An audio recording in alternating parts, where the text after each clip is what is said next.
The D, man. Yeah, shout out my nigga from D's Media, you feel me? Yo, it's your boy D's Media back again with another video. Like, comment, subscribe to the channel on the road to 100K. Today we're going to talk about the biggest kingpin to ever come out of Washington, D.C. Rayful Edmonds was just released from federal prison. Let's jump straight into it. A lot of the younger guys might not know who this dude is, but if you familiar or you was born or moving around and getting money in the 80s and 90s, or you know who Alpo is, you know who Wayne Perry is, you know who AZ, all those guys is, you know who Rayford is, you know. This guy was one of the biggest kingpins to ever come out of Washington, D.C. You know, he got locked up in 1989. You know, he received a life sentence for, you know, pretty much running a criminal enterprise. Like I say, this guy was bringing in tons into Washington, D.C. Years down the line, I believe several years later, he ended up getting an additional 30 years because they pretty much said that, you know, while he was locked up, you know, behind bars, he still was running, you know, the criminal enterprise, you know.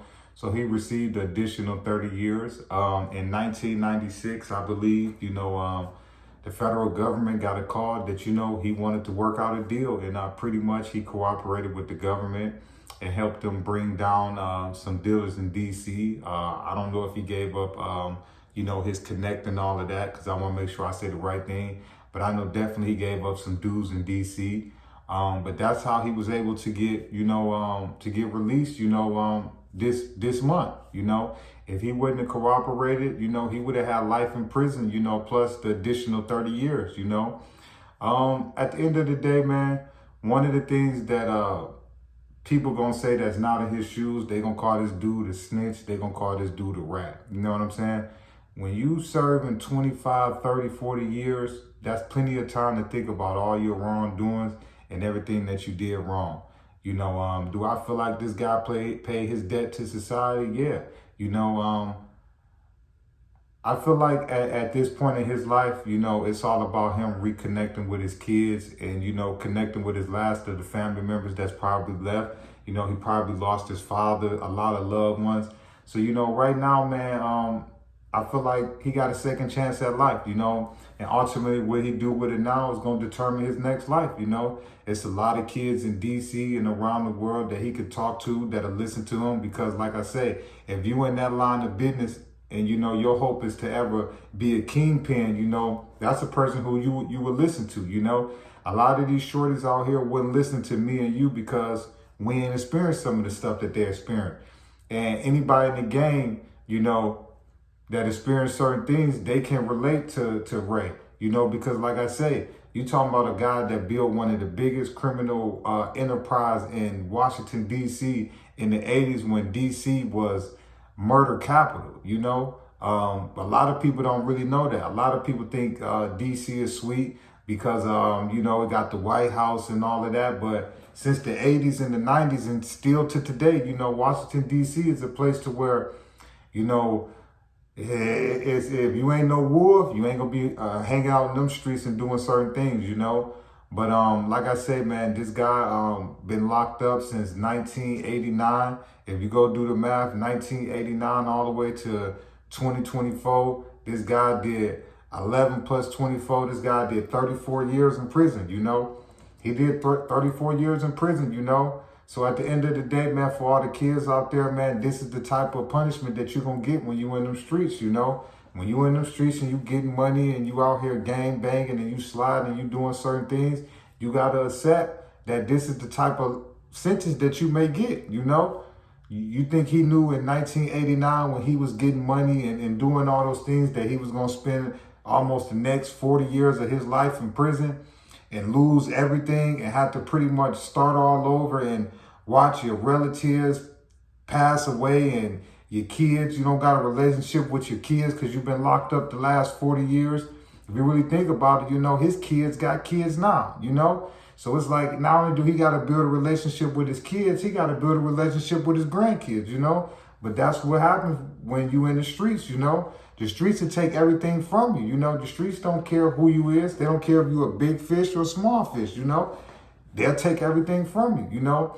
But like I say, man, you know, this guy lived a good lifestyle, you know. At the height of his career, you know, they say that this guy was making hundreds of millions of dollars, you know, so it wasn't nothing in the world that, you know, this guy couldn't have. But if you look at him 40 years now, he probably don't got that same money, you know, he don't got them same houses and cars, and he don't have that same lifestyle. You know, he got to get out and start all the way over.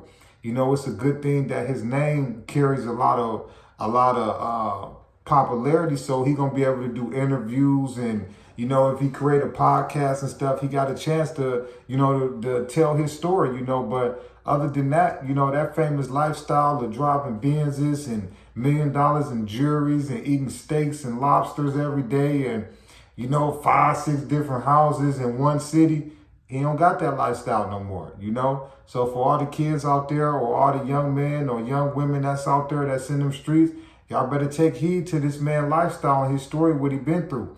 Because if you in the streets, you hope and pray that you get as big as him, you know, to at your height be worth $200-300 million.